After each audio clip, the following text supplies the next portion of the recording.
Hey guys, welcome back to my YouTube channel. I'm Casino Pete. Please hit that like and subscribe button for us, okay? I would love to hear some feedback from all the picks we have done recently. We're heading into week 6 now, and I got all my picks ready to go. They're on the whiteboard. I'm ready to show them. But before we get started, let me tell you what happened over the weekend because I went 7-5 overall. Terrible at the money line this past weekend, 1-3. What should be my strength ended up being my negative and my weakness so far during the season. I'm 11-9 overall with money lines. Surprisingly, went 3-1 this weekend with the over and unders. The overs have been hitting like crazy over the past few weeks. So went 3-1 to bring my record to 13-7. And the surprise 3-1 with my spreads this weekend. Went 3-1 and helped my record get to 9-7. But I wish I can do a whole lot better for you guys. I'm trying to give you guys an edge. Anyway, that's my overall record for the season so far after 5 weeks. 11-9 with the money line, 13-7 with the over and unders, and with the spreads, I'm 9-7. Wish I can do better. Wish I can do better for you guys because I'm trusting my eyes. I'm an amateur sports bettor who's trying to give you that edge, and I'm trying very much to give you this edge by what I'm seeing, what I'm trusting. But as a sports bettor, we all know that Vegas can play tricks on us. They certainly did with the Birmingham game, in which the upset of monumentous proportions happened. I mean, if you walked into the sports book or you looked at your apps and you saw the Stallions game before it even started, you took the Stallions straight through, right? You took that minus 10.5. You took the over of 36.5 and went with the under because you just saw Memphis and the Stallions were both struggling on offense, but you saw Stallions at least winning by 11 in this game. But that didn't come through. And then the money line, right? You took the Stallions, right? Hey, they're the defending champs. They're playing a shit team like Memphis. Twice the coaching changes. Yeah, definitely take the Stallions. And what happened? We got bombed. Vegas loves to do that to sports bettors, right? All the money rolled into the Stallions, and in the end, it went the whole opposite direction. So I'm hoping not to do that again. Thank God I rebounded with a 3-0 three-leg parlay in the St. Louis game. Managed to hit the money line, the spread, as well as the over and under with the over. And I won that straight out 3-0 in that game against the Michigan Panthers. I took the Battlehawks. So thank God I started with 3-3 weekend and closed it out with 4-2, going 2-1 on the remaining games. Really not doing this good with the money line picks. That's the shocking part about it because it's the easiest thing any sports bettor could do. Because when you look at these games, you pretty much get a feel of what teams are going to show up, what teams aren't. Obviously, when terrible teams play good teams, you always roll with the good teams. And when there's a good matchup between two good teams, you look for any little inconsistent edge that you can find that makes a difference in the game. And unfortunately, my money line picks to be at 11-9 right now is very disappointing on my part because I always found that to be my strength. Right now, it seems like the over and unders in this league is becoming my strength. It's an unpredictable league. I tell you sports bettors week in and week out about it. But anyway, I showed you the whiteboard. Okay, and let me show it to you again because we're going to start talking about this upcoming week 6 and these matchups. Okay, there's my whiteboard again in case you missed it the first time. If I had shown it to you the first time. Okay, but all right, let's begin, right? Let's start off with the Battlehawks game, right? They're playing a solid Renegades team. They're 3-2, coming off a terrible defeat at the hands of the DC Defenders. And they're going to be playing the Battlehawks at St. Louis, home of the best fans in the league. This is why they're getting the championship game. Kudos to you guys because you continue to go to the stadiums and support your team. Unlike the other stadiums outside of the DC Defenders, I don't see that same fan support. Disappointed. I like to see more of it. I like to see you fans come out to these games. Anyway, without further ado, let's go into this matchup. What am I seeing? What are you guys seeing? And why the sports betting community wants to look at this game and want to get an edge, want to see where they can find the edge. Okay. Or the Renegades with Luis Perez, a solid quarterback who plays every down in every game. The Spring King is his nickname. But he's coming off a game where he threw a bad interception towards the end, which cost his team victory. I thought they had that game won. It was 27-15 at one point at the half. Luis Perez could do no wrong during this game. The offense was moving. They were doing everything correctly, running the ball with Kalen Balaj. They were doing good. There was a fumble in the game by Kalen Balaj during the game, which kind of helped DC get back in this game, as well as the interception at the end. Renegades need to clean that up if they need to start closing out games, because offensively, they're getting the job done. They do have weapons. I like their running game. I'm glad they got back to it with Kalen Balaj. I think they need to feed this guy the ball more this weekend coming up if they want a chance. I think Luis Perez and those receivers, Tyler Vaughns, number 17, and there's another guy out there, I believe Canella. If you guys could make these catches and continue to do what you've been doing all year, no problem there with the passing game. It's just the running game has to get going to help you guys out. Defensively, they've taken a step back. They're really not stopping people in that secondary.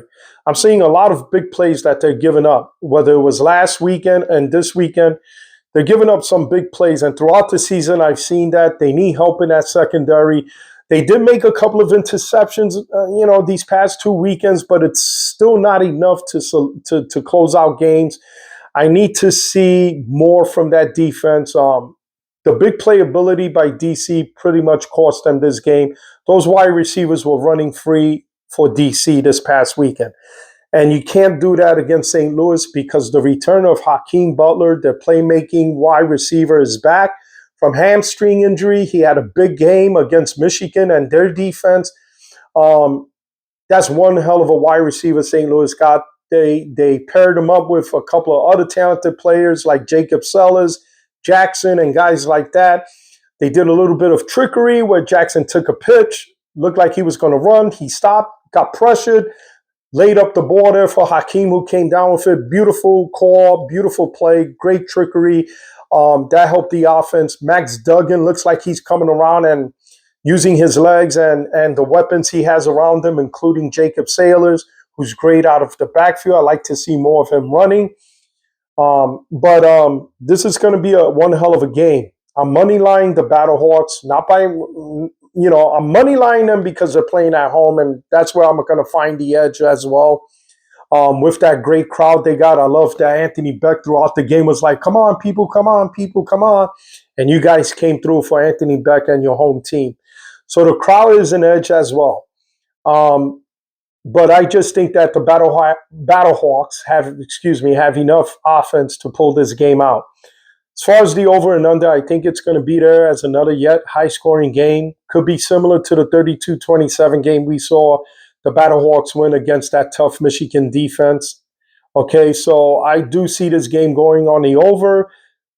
Vegas, they're going with a 42.5 there. With the over and under, but take the 42.5. I'm not confident with it because it could always end up under. With all these overs that have been hitting, this could be a situation where we can get the first under. But I'm going to go with the over 42.5, and I'm going to take the minus 2.5. I think that the Battlehawks will win this game by more than 3. Maybe 27-23. Maybe they pull it out by 3 with a late second field goal, something. Could be an overtime game, could be another one. We surely saw the first one with Michigan and, with Memphis and Birmingham this past weekend, and a good one. So do I see overtime in this one? Yeah, maybe. Could come down to, again, last second field goal to end the game before overtime. You never know. But this is one of those games. Yeah, another great game. This is going to be a tough one. I'm going to take the Battlehawks. I'm going to take the over 42.5, and I'm going to take that minus 2.5. Yet again, I find an edge in the fact that the Battlehawks are getting back Hakeem Butler. They're playing at home. I don't know if Arlington's going to rebound from a difficult loss. They look like they were in command. A fumble here, an interception there, kept DC in the game, and they ended up losing the game at the end. And this is yet another tough game for Arlington. I see the Battlehawks. They look whole lot better on offense. They proved it against a tough Michigan team. I do see them winning this game. So that's where I'm going with this game. Let's go to the next one. This is yet another tough game, but it's a game that for most UFO fans are really, you want to watch a game like this because there's going to be what I think a defensive game, a defensive battle. That's why I'm taking the under 36.5 that Vegas put out there to start. I'm going to take the under. I don't see too much scoring. But again, they could trip us up, and this could be a game that goes into the 50s, right? A combined score of 27-23, something like that. You just never know, right? But I'm a money line the Roughnecks. I'm going to take the under at 36.5 against Memphis, okay? It is at Houston, this game, so give them an edge on that, right? The -5.5, you could roll with that, but I'm going to take the +5.5 because Memphis is coming off a monumentous upset of the defending champs. So that's got to play into it a little. They're going to play this game tough. They're all playing a different style of quarterback because the quarterback of the Houston Roughnecks, McClendon, he's a playmaker, and he certainly proved that this past weekend against San Antonio and the weekend before. So he's got some playmaking abilities. Looks like he's in command of that offense. I do see Houston playing him from this point on. That would be a good choice. Again, I'm not sold on Cecil Johnson as a head coach. I believe these past two victories happened because of the talent on their team. The under 36.5 is because I don't expect a lot of offense from either one of these teams. I do expect Houston to at least put up 20 or close to it, 17, right? It's not that Memphis has a bad defense. They're pretty good on defense. They do have a good defensive team that keeps them in games. I just don't like that three-headed quarterback that they have going. I believe Dressel Wins was in there against the Stallions, played well. Then this E.J. Perry, this Troy Williams thing going on over there. I'm not sold on rotating quarterbacks in this league. I know there's like an unwritten rule or something that they got to play these guys because it's like a developmental league. But, developing a quarterback and trying to win games are two different things. And you do a disservice to the guys that are playing hard, especially on that defensive side. Quality receivers, though. Lassiter and Jonathan Adams. These two guys can go get it.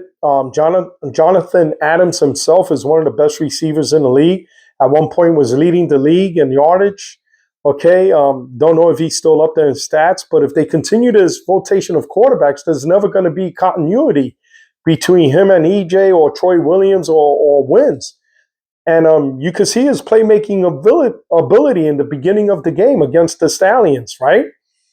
But again, you're going up against a tough defensive team like the Roughnecks, who pulled out their second victory in a row because they finally found somebody at quarterback.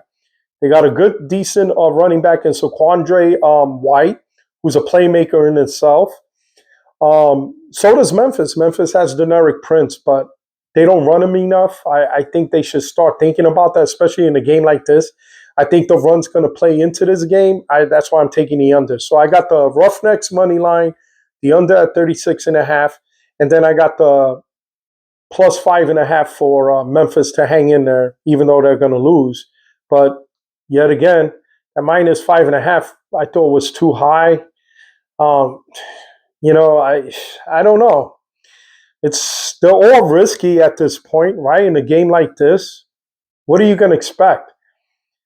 Could it be an over 36.5? I'm just going with the under from what I see with these offenses. Again, it's a game that can I stay away from? Sure. But I'm going to entertain myself and probably take a single game 3-leg parlay on it with the Roughnecks money line, the under at 36.5, and hopefully it comes through with the +5.5. So let's move on to the next game. DC Defenders 4-1 at the Michigan Panthers 3-2. This is another quality football game. I hope it was like this past weekend where we saw 3 great games. I do see a tough game here. As far as picking across the board, I'm not confident with what I chose. I think I took the Defenders as the money line. I took the over and under of 40.5. And then I took the -2.5. This game's going to be close. Michigan has a good running game. DC Defenders don't have a good running game. They have inconsistency from Jordan Ta'amu. I'll explain that later. And then they have this rotational system with Bryce Perkins and Etling with the Michigan Panthers. These are the little things that are popping up to me and red flags all over the place with this game. Defensively, they both are coming into the game with solid units, but I'm going to give the edge to the DC Defenders because that front seven that they have can get after the quarterbacks with the blitz schemes and stuff like that. And the Michigan Panthers, although they're running the ball a whole lot better these past couple of weeks, the pass protection side of it, they're still struggling, especially on the left tackle side with Okafor. If I'm saying his name correctly, this guy played in the NFL and worked his way out of the NFL because of it. And it's showing up now in the UFL. He's just not, I don't know what it is that you can't get your hands out there and hold your guy there for a couple of seconds. Every time I see him pass block, his hands are near his thighs. And then as the edge rusher comes around him, he puts his hands up. And by then, the edge rusher has done a swim move or has gone underneath or has done his, the swim move and gets around you, pushes you back. By the time you get your hands up, it's over, guy. You should already know that as a left tackle, how to adjust and become better at it. But they struggle with pass protection. And because of that, I just think that the DC Defenders, anytime the Panthers go to pass, I just think they'll get to Bryce Perkins in his game. The good thing about Bryce is he's mobile, could get around it. He's very good with passing. He gets very hot at times. We saw that against St. Louis. And then Mike Nolan just pulls him out of the game and brings in Etling. If you got a hot quarterback, the guy was 10 for 11 to begin that game. He was really doing very well. He was really moving in that game and might have made the difference in that game by pulling him out and bringing in Etling. And I think Bryce Perkins on the sidelines in the interview said that it's a league thing, right? With this rotation. I'm not buying into that. I didn't like the move. I think it cost them that quarter because then they brought back in Bryce Perkins and they kept that game close to the very end. I love the way he's playing that quarterback. He knows how to use his weapons. They need more weapons, obviously, but when it comes to the running game, they're solid. They got Nate McCrary. They got this number 35, Toa. Toa is his name. Comes off the living room couch. He's physical. In the past 2 weekends, he's hard to bring down. He's great at the goal line along with Nate McCrary. These are two guys that can get up there between 50 to 60 yards rushing, which they're going to need this weekend against the Defenders to keep that blitz package off of Bryce Perkins. If that running game gets going, they could easily win this game because it's going to open up the passing lanes. And I wasn't confident with the DC secondary this past weekend against Arlington. Okay, they were giving up big plays too. DeAndre Baker could play solid at times falls asleep. Thompson on the other end, I think he got hurt in the last game against Arlington, but I think he'll be back. I think he rebounded. They can go get the quarterback. They could come at you. Their defense is solid. Secondary is solid with DeAndre Baker and Thompson as the corners. They're good at the safety position as well. Linebacking unit, they're just above average, okay? I'm not going to put them out there like the St. Louis linebacking unit, but they can get the job done. This is a solid unit, well coached by Williams, okay? They're well coached. They're well coached by the head coach. Solid coaching staff, despite both two good coaches leaving them during the season. This coaching staff is being well coached. Shannon Harris continues to be my coach of the year as we go along after week 5. This is a tough game to pick as a sports bettor. I staying away from this game. Take a chance with the money line, I guess. Over and under could go either way, under or over 40 and a half. I'm taking the over. I'm taking the defenders as the money line. I'm also taking that -2.5. That might be asking a lot. If it wasn't for the defenders' defense, the last game to help out the inconsistencies of Jordan Ta'amu, who yet again struggles when he has guys wide open and he overthrows them, underthrows them, sideline passes. The miracle catches of the talented group of receivers, the DC defenders, is the reason why he makes those throws. Otherwise, they're incomplete. He's got to clean that up. And then he did make some bad choices, interceptions in his game. Lucky for his defense, they were able to rescue him. And that last interception that Luis Perez threw, allowed the DC defenders to win this game, right? Because let's face it, throughout the game, Jordan Ta'amu, let's give him credit anyway, where credit is due. He overcame the inconsistency to win the game. Let's give him credit. He didn't sulk. He didn't throw his iPad all over the place. He didn't criticize his teammates. He sucks it in, grabs his nutsack, and plays better down the road. And he pulled the victory from defeat. He's just got to clean it up. Listen, I criticize this guy week in and week out, and I'm tired of it. To be quite frank, I know he's a talented guy. I know this guy could get the job done. If this guy gets hot and this guy starts playing better, watch out. DC, I'll take for the champion. But right now, that running game is not helping them out. That could be the reason, right? They're not getting the big runs they used to in the past. Abram Smith, every now and then he'll pop a 5-8 yard run and it looks all great. And it's like, oh man, this is awesome. Roland is good with running the ball. He's even better coming out of the backfield. That's his strength, coming out of the backfield, catching the ball. He's a little undersized, but he has a big heart, and that plays into why I love that kid. The receivers are all talented. Braylon Sanders, Mickens, Ty Scott. I mean, just a talented group. You saw what they did against Arlington. And I think that's why I'm going to roll with the defenders in this game. I just think those little edges, right? The front line against the Michigan front line, the receivers against the Michigan secondary, the secondary from Michigan with Kai Nacua. I don't know if he played last week. It looked like he was injured. DJ Miller. They're not bad, but this is going to be a test for them this weekend. Like I said, Michigan's going to have to hang in there if they have any chance, right? They're going to have to run that ball and run and run and run. And every now and then that play action, they could get the ball downfield. They got a couple of playmakers out there that could get it done. That number 17 can get it done. They have a good tight end there. Come on, Michigan. We could get this ball better. Move it down the field and stop this rotation of quarterbacks. It wouldn't even surprise me if they start Etling in this game. Why? When your hot hand is Bryce Perkins, don't you want to win? Mike Nolan, you've been in the NFL. The coaching pedigree is there for you. Your father was a legend in the NFL.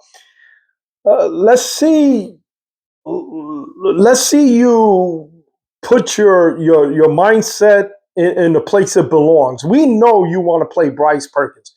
But we know in your heart you want to do the right thing and get Etling his reps. But I think now, as the season passes the midway point, you want to start positioning your team for the playoff run. And I think this is the game to do it.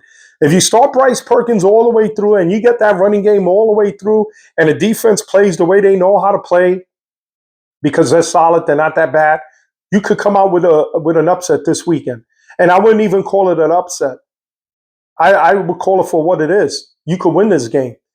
But I'm taking the defenders. I'm taking over at 40 and a half, and I'm taking that -2.5. But listen, anybody out there who's a sports bettor and takes this game with the Panthers, I cannot blame you. This is a risky game. This is a tough game, and it's so risky to bet on this game. Single units, yeah. If you want to mix the money line, like, if you got another parlay going and you just want to throw one team into the mix with that parlay, you could go either Panthers or Defenders. You could do 2 tickets with that and then just shake it up with the Panthers and Defenders. You could do that. Parlays are tough to hit. We all know about that. We know that in the sports bettor's Bible, that's something you shouldn't do. All you need is one loss and it ruins the entire parlay. But this is going to be a tough game. This is a game where it could go either way. As a sports bettor, especially me, I'm an amateur. I bet small to win big. It's not going to hurt me to bet small and go with my gut. It's going to hurt the true sports bettors out there who are looking for an edge and decide, well, I'm going to throw the big money into this game. Sharp bettors know what I'm talking about because throughout the week, they'll be watching to see, whether or not the point spread moves, which it might go under to like -1.5 to 1 before the game begins. I don't see that point spread going any higher. They might have it right at -2.5, and then towards the end of the week, it could go under, under that. If it goes higher, that's a risk. Because whoever you pick to win, I don't think it's going to win more by 3 or 4. I think it's going to be somewhere around that -2.5, just 3. And even that's a risk. This is a tough one. But I did money line the Defenders. If they're going to be the team that they're going to be, they win this game too. They took a terrible loss 2 weekends ago against San Antonio, who used Anthony McFarland and Adam Robbins. I believe that was the running back that came in for them. Am I correct in saying that Adam Robbins played well in that game? I believe he had like 2 touchdowns in that game. He's a tough, well-built running back. And right now, Toa and McCrory could be those guys that make the difference in that game. So to my sports bettors out there, if I'm trying to give you an edge, this is one game that's hard to get an edge on. I see a couple of them. Am I confident with it? We'll see. But this is a game where I can easily take Michigan as well. But I'm gonna roll with the Defenders. The over at 40.5. Could be a high-scoring game. I could see that, just the way it played out with St. Louis and Michigan. But I could also see it going under 2. This could be a fought-out game where it's a bloodbath. But again, this is a risk all the way through. For sports bettors out there going into this game, be careful. You could get trapped into this by Vegas with that over and under at 40.5. Let's move on to a game that this is the trap I fell into last week along with other sports bettors, where I saw the Stallions winning all through the board, and they were disappointing. San Antonio. I didn't see anything. I didn't see any progression with that offense. I saw regression, especially at the quarterback position when you guys played the Houston Roughnecks. Now you're going up against a stout defense, a better defense than the Roughnecks, and you're at an away game against the Birmingham Stallions, the defending champs, who lost a miserable performance against the Memphis Showboats, who upset you. So the Stallions are coming in to rebound. They're coming in to kick your ass all over the field. They want to do that because they were embarrassed last week. Vegas put this game at -8.5. Yet another trap. Stallions should win by 9. They should win by 10. They should win by 11. In fact, they should win by 2 touchdowns. That's my opinion. They didn't do it against Memphis, which I thought the same way. So Vegas puts a high -8.5. I guarantee you it's going to go higher than that. I took that -10.5 against Memphis, and, that was the trap that Vegas threw out there. So they're doing it again, but it's now at -8.5. It's almost like they're saying, we're dangling that apple in front of you. Ding, ling, ling, ling, ling, ling, ling, ling. Here we are. Come get it. Come put your money on it. So Vegas, again, all the money's going to roll on the Stallions, and we're going to see somewhere along this money line over and under and the spread, there's going to be an upset along the way. San Antonio has no chance in this game, people. Kellen Mond just keeps regressing from the NFL to the UFL. I don't know where this kid went. being that this was the NFL draft weekend and all the drama with Shedeur Sanders, I remember when this kid was coming out, people were pretty much not putting him in the same category as Shedeur, but close to it by saying the talent is there. This guy could get the job done, had a great college season, um, has mobility, has a strong arm.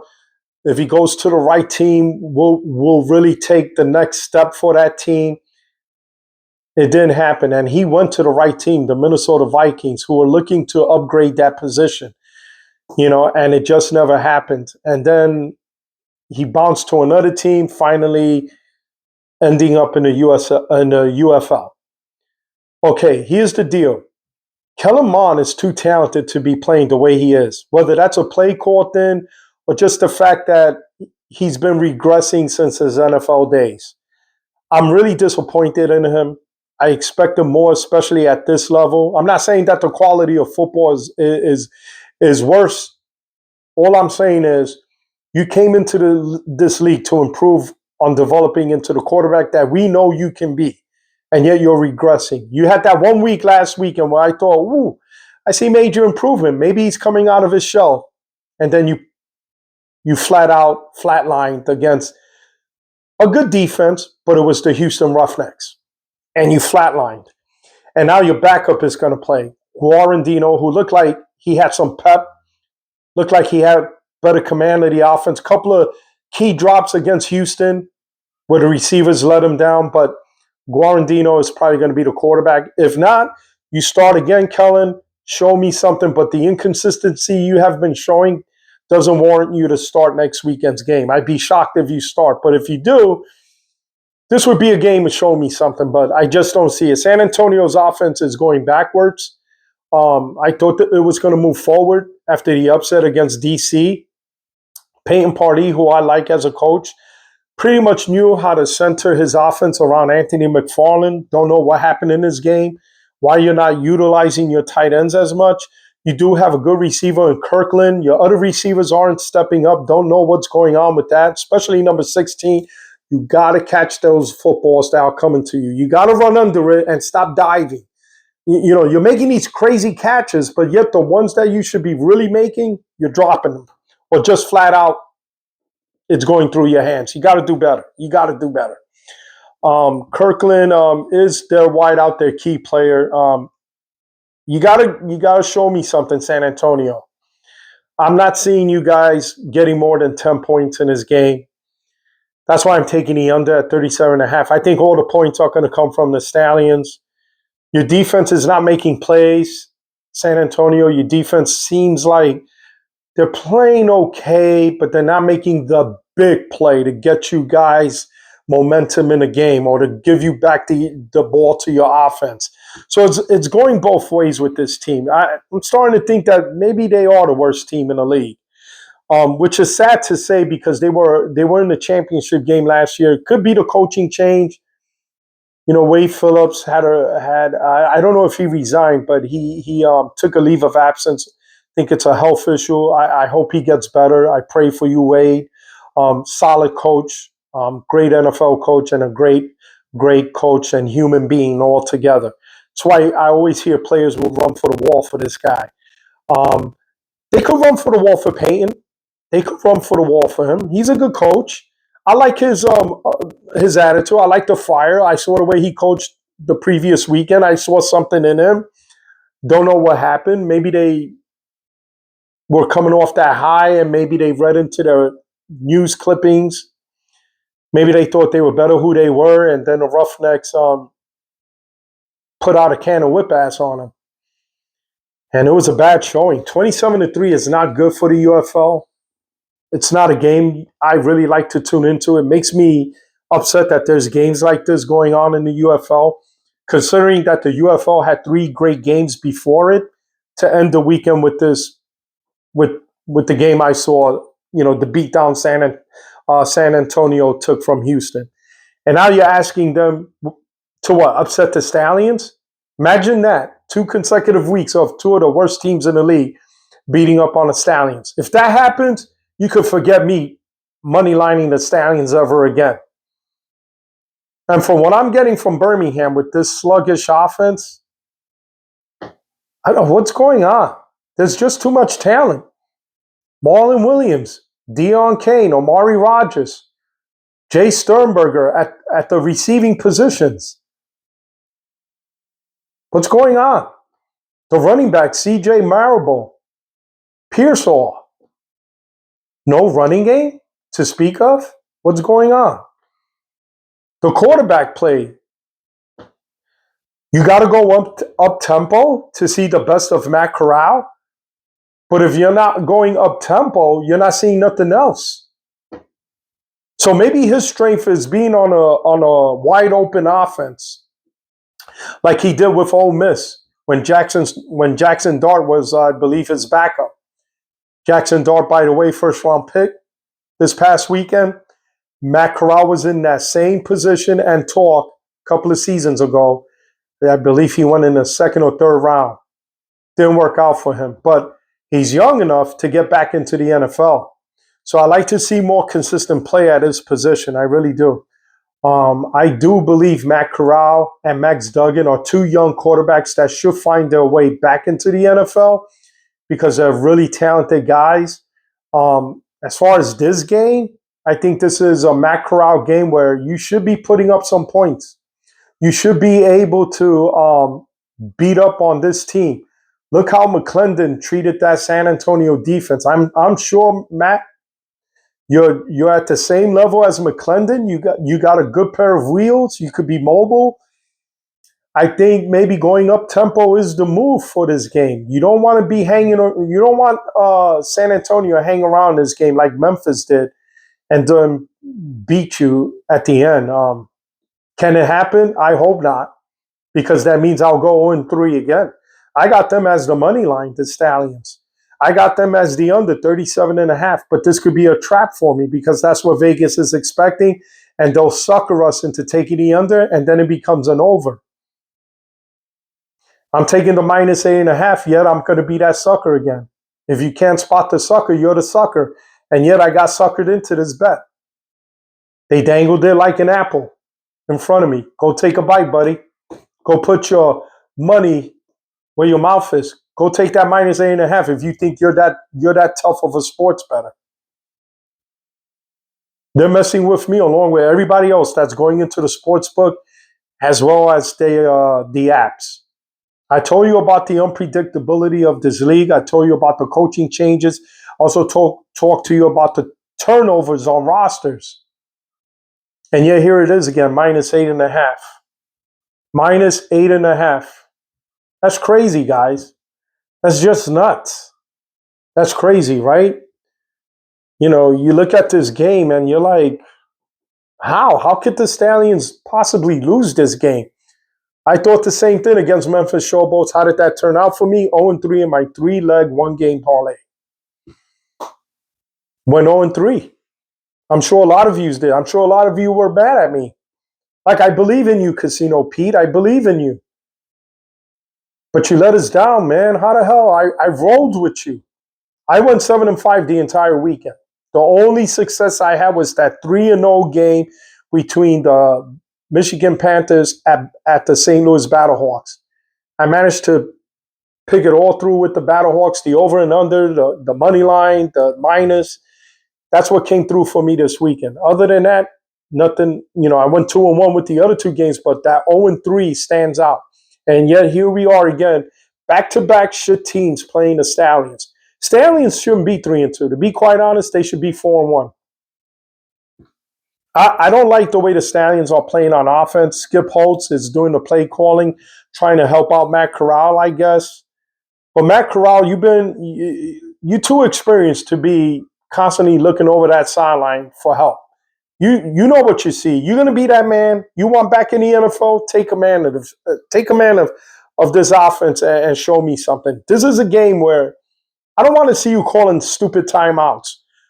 I don't even want to see the Stallions doing stupid things like not preparing their special teams for in case you miss a field goal. And the Memphis Showboats, number 83, I'm having a hard time trying to get his name. I'm having a brain fart here. But The fact that your special teams unit lined up for a field goal with seconds left on the clock, you should have had a couple of DBs and linebackers on the outside just in case you missed the field goal. I understand you got to close in, you're blocking. I understand all of that. So you should have two of your blockers out there. Could be speed guys, right? A couple of linebackers that could run, maybe a tight end who has speed, or somebody who runs in the 4.5s, 4.4s. Instead, you had a bunch of slobs. You missed the field goal, and the guy runs it back for a touchdown, an exciting touchdown. But you had a bunch of slobs running around. You had linemen.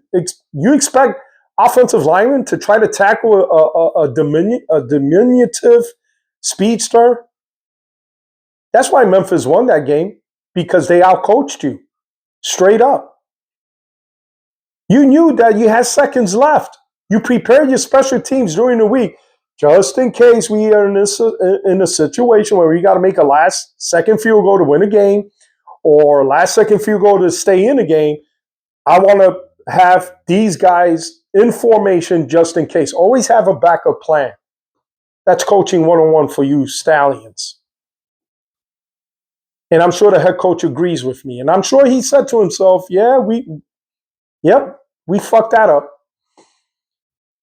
We should have saw that one coming. As soon as that guy touched the ball, he was taking it out. That's the only reason he was back there. He took it out, ran across the field, took it up the sideline, saw a couple of heavy offensive linemen chasing him and said, no way you guys are catching me. No fucking way. A couple of good blocks. And even your fastest guy on the unit couldn't catch him because he got blocked. And the outcome was what it was, a touchdown. Good job by Memphis being prepared for that. Good job by Memphis special teams coach. He outcoached the Stallion special teams coach. Those are the little differences that why you get upset. Why a shit team like Memphis, or right now a shit team like the team you're going to face, San Antonio, could pull some shit like that again on you. You better be prepared this time. Because they're not rolling into that game with a 6-pack. They're coming in with a 12-pack. And maybe they're going to bring in a little bit of whiskey on top of it, like a Maker's Mark or Jack Daniels, something. They don't want to be embarrassed. They already got embarrassed by the Houston Roughnecks.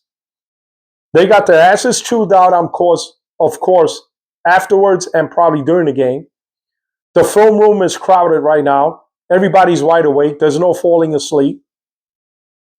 Coaches are probably on their ass, explaining to them that that's the reason you guys are in the UFL. So guess what, Stallions? You got your work cut out for you. If you're going to be that team, you beat them handily. Offensively, you're still sluggish. No running game to help the passing game. I love what I'm seeing from Deion Kane. He's still your playmaker. I love what I see from your tight end, Jordan Thomas. Big dude. Playmaker too. Great catch at the end of the game to go and take that game into overtime. But should have won that game against Memphis. Now here's another game where you better be wide awake or you're going to get your ass handed to you again by another shit team. And yes, I don't like to say that about San Antonio. It's so disrespectful because they do have quality players in Anthony McFarland. They have another one in Elise Mack, a tight end, and another tight end who you guys are not utilizing. You also have a talented punt returner, Marquez Stevenson, okay? He plays a little bit of wide receiver as well as defense and a defensive back. But this past weekend, he let me down. Marquez Stevenson, what was with the one-hand attempt? Put both hands. It was right there. Guarandino threw it to you. It was right there. You didn't come down with it. Neither did number 16. All right, there were 3 drops that I saw that easily could have been caught. Got to help your guys out. But I get it. It's not going to always look pretty. But the Stallions better wake up. Let me put this whiteboard up again for the 3rd time before I move on with what I'm going to talk about next, which is player props. This is how I'm going for week 6. Do I want you guys to roll the same way? Sure. Mix and match, do whatever, but this is how I'm going, okay?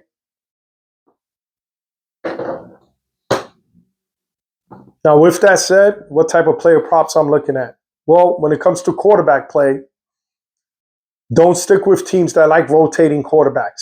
That includes the Michigan Panthers, because to pull a guy out while he's hot, it's pretty risky in a game that means a lot. This is a tough game coming up with the DC Defenders. You don't want to be doing that again. I think that was one of the reasons you lost to St. Louis. You had a hot hand in Bryce Perkins. It didn't work out well at the end. Had you stuck with Bryce Perkins all the way through, who knows what the outcome could have been. You hung in there. The running game was there. Bryce Perkins was hot, and yet you pulled him. So when it comes to player props, why would you pick a guy like Bryce Perkins? I mean, you could do a touchdown prop. Will he throw one? Yeah, I think in this game he's going to get one, just like Jordan Ta'amu, yet another quarterback who struggles, but managed to get the job done.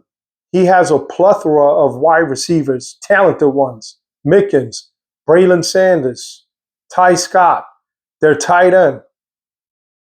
Roland, who comes out of the backfield, could play all types of position along that offense.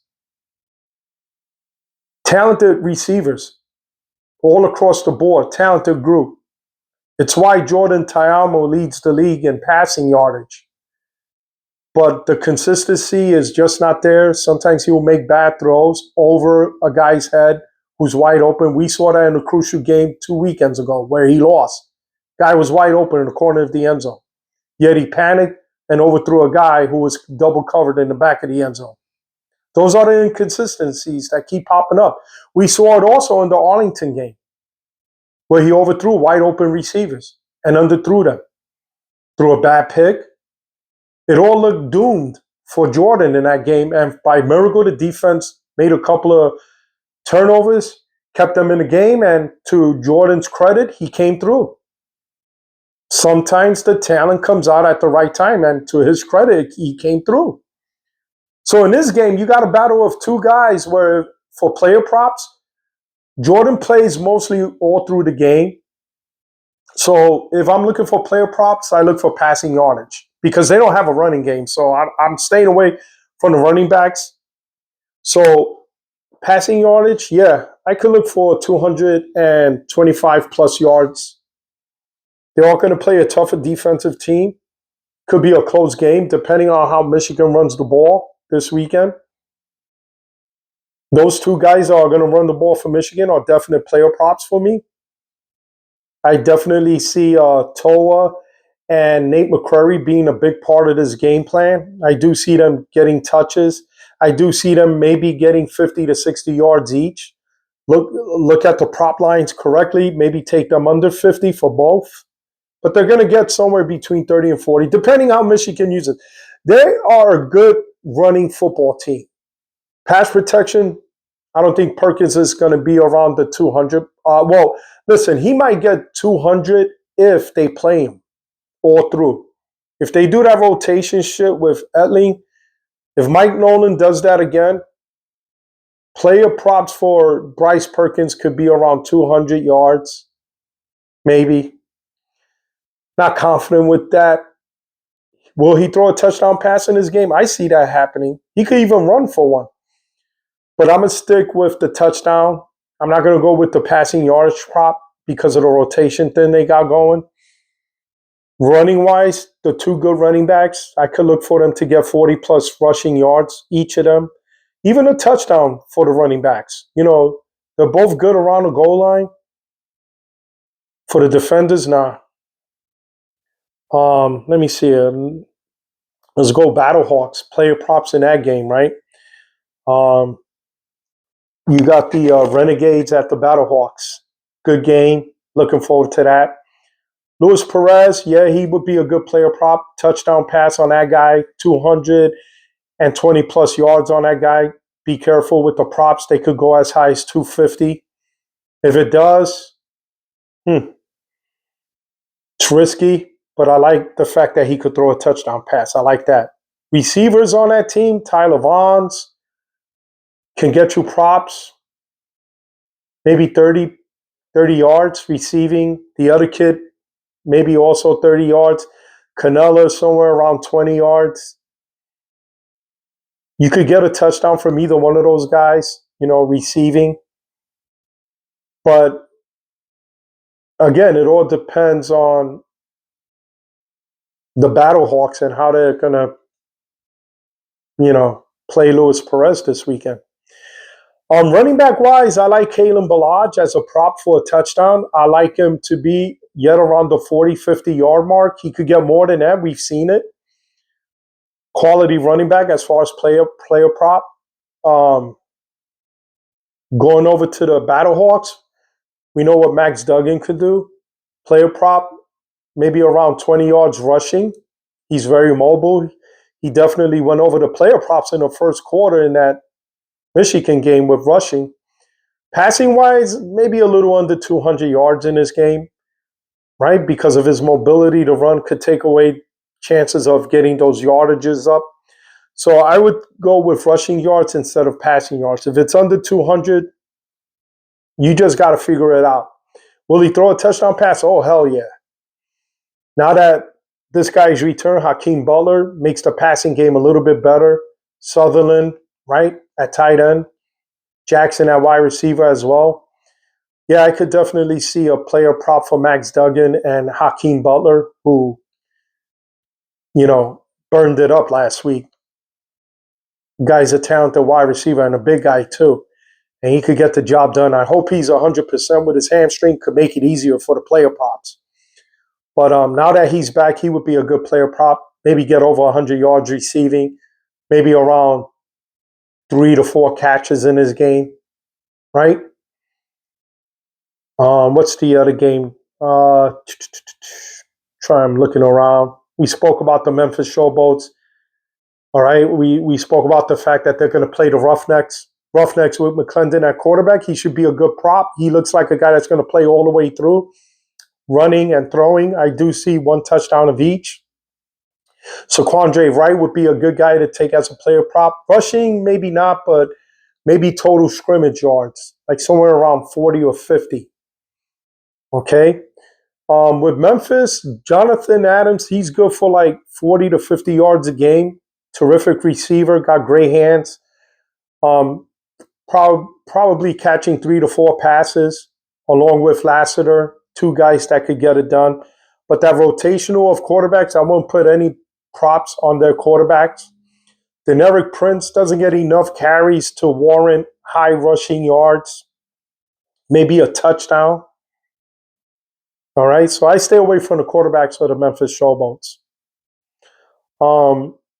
San Antonio, again, no confidence in the quarterback play of the quarterbacks over there. Stay away from those guys. Anthony McFarland, total scrimmage yards, I put him in the same category as Saquandre White. The receiving unit, Hall and Wims, they're talented, but they struggle because, for the Roughnecks, they struggle. McClendon, good quarterback, does get them the ball. I'd probably stay away from that receiving unit. I put them in the same category with San Antonio Brahmas, that receiving unit. I'm sorry that I mixed it up like that when I was talking about San Antonio and then all of a sudden throwing the receiving core of the Roughnecks into it. Sorry about that. But I'm putting those receiving units in the same category. Kirkland is their playmaking guy, but he's struggling because of the quarterback play of his team. Same thing with the Houston Roughnecks, right? They started the season struggling with their quarterback play. They finally found one, managed to get 2 victories. So Wims and Hall, 2 good receivers, are finally getting their due. But would I look for player props in this game? For both sides, the safe one would be McFarland, Saquandre White, and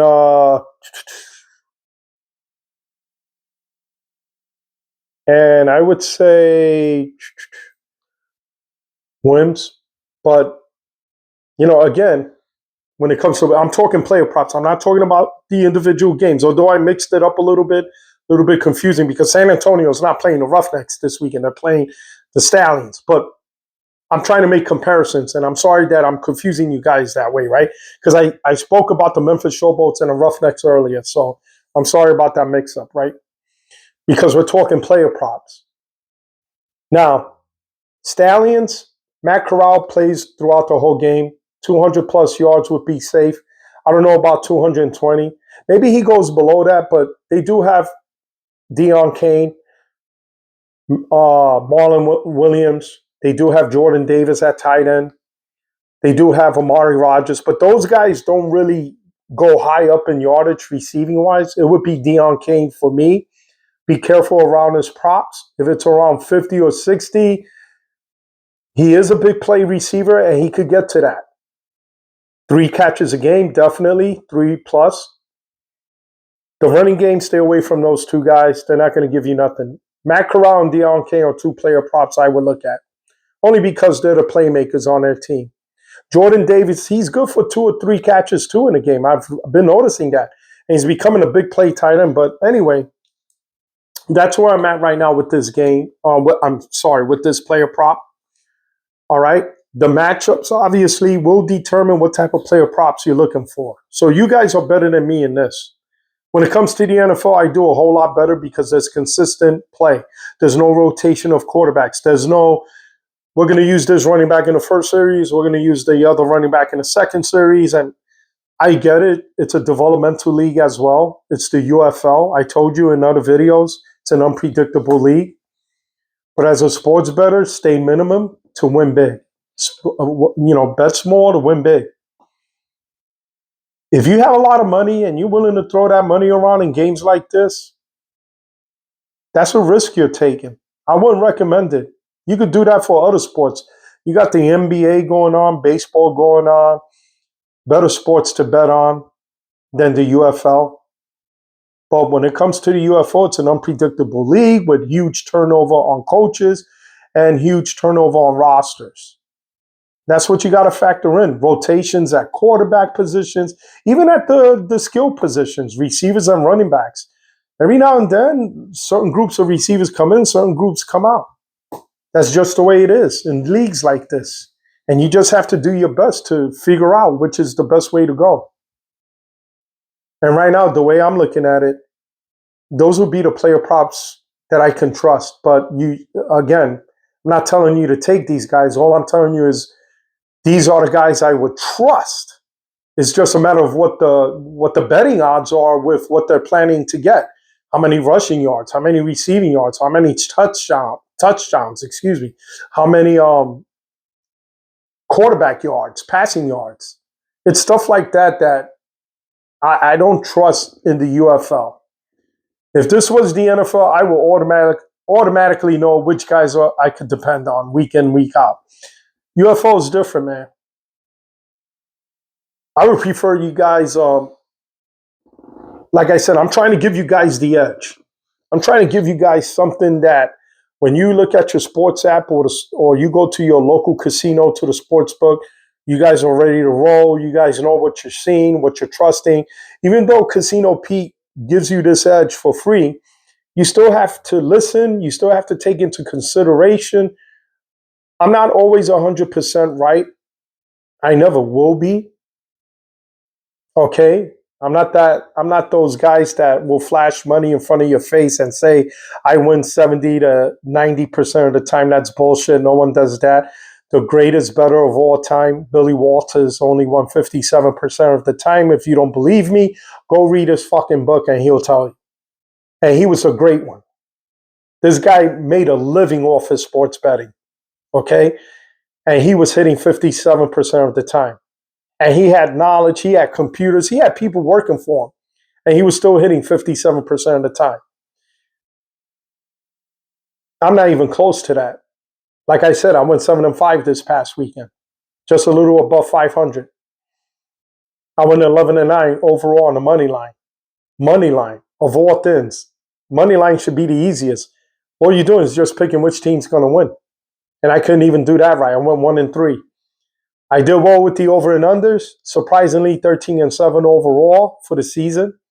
We're at the midway point, and I still can't get it right. I'm an amateur sports bettor like everybody else. I'm looking for an edge. I'm trying to give you that edge. I know what I'm seeing. You know what you're seeing. You might be doing better than me. I want to hear your feedback. Hit that like and subscribe button. I tell you guys all the time, I need to hear the feedback from you guys. If I'm not hearing anything from you guys, how do you expect me to understand what's going on? I'm not going to bullshit you guys. I'm not. That's not the way I roll. I tell you guys to bet small and win big. That's how I do it. I take my losses like anybody else. If I could tell you the truth, don't gamble.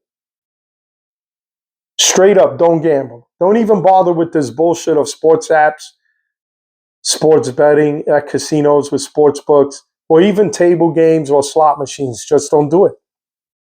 I tell you guys every weekend, don't even bring your friend into it either. If you don't gamble, why are you going to bring your friend to gamble? If you're out there to have a good time, have a good time. Play with money you don't need. Put away a fun account, a savings account that you could use, just to throw money into the wind. And if you win and you're lucky, good for you. If you lose, no big sweat off my ass or your ass. Right? That's the best way to look at it. I hear all the horror stories about people gambling. It's sad. It's sad to hear these stories on how they started, whether it was through a friend, a relative, or whether they got lucky one weekend and thought they could do it every weekend. It's hardship. It sucks. It hurts to hear those stories. There are a lot of good people out there suffering right now for their mistakes. They didn't have someone like me tell them the truth about sports betting, or maybe they didn't believe in that. Or maybe they didn't just look up YouTube videos with people telling them about the addiction of sports betting. Because right now it's a crisis in America. And yet here I am, sports betting, trying to give you an edge as a sports bettor, right? How hypocritical is that of me? But I try to do it in a way where I try to entertain myself and have fun. I'm a casino goer. That's why my nickname is Casino Pete. When I run into people, they know me as Casino Pete because they see me every weekend or during the week at their local casinos. They know me by now. They come up to me, they speak to me, they ask me, what should I do? How do I bet? I try to give them advice, safe advice. I don't go telling them, hey, put your money on that team. I guarantee it. That's bullshit. I don't want to see people suffer. I want to see you guys win. I say guys, but I'm throwing in women as well, men and women. So that's why I say guys, right? I want to see you guys succeed. I really do. It's not about me. I'm doing my thing. Do I win all the time? No. I take a bloodbath too. I lose games. I get embarrassed like this past week and going 0-3 with the Stallions. And the way they lost in overtime, double overtime, I think it was, or something like that, right? They went into, I think they're given 3 chances to score in overtime, and Memphis took advantage. Stallions continue to struggle. Imagine if I had put my hard-earned money that I needed, or big time money. Like you're talking about, there's people out there that are willing to throw down $5,000 on the games like this and try to double it. Imagine what happened when Memphis won that game. How many of those guys, including me, and even though I bet small, I was pissed off I lost. Imagine the guy that threw that type of money down. Or trying to explain to his family that vacation they were planning to take and he was trying to double up on easy money, lost everything. And now the family's looking at him like, Dad, Mom, what the fuck? All right, so you got to be smart. You got to be safe. Listen, this is always the part of the video that I end with because I don't want to see people suffer out there. It ruins lives, man. But you got to think it through before you make a decision. Even if it's a friend or relative pushing you, hey man, come on, don't be afraid. Put a bet down. If you don't feel like doing it, don't do it. Don't ever get pressured into doing something you don't want to do. You are you. So look, guys, without any further ado, all right, I'm going to have to stop rambling, right? I gave you your picks. Do the best you can with them. Mix and match. Do whatever it is you got to do. I'm going to show it to you one more time before I end this video. There they are. Can you see that? There they are. That's how my picks are looking for this upcoming week 6. Hope you guys have great success. Hopefully I will too. Hopefully you win some money. It may not be much on my side because I bet small to win big. It may not be much on your side the same way. But we're having fun. We're entertaining ourselves. Nothing to get addicted about, right? But if you feel like you're going to start putting more money or martingaling, don't do it. Don't go chasing. That's never a good thing. Well, guys, look.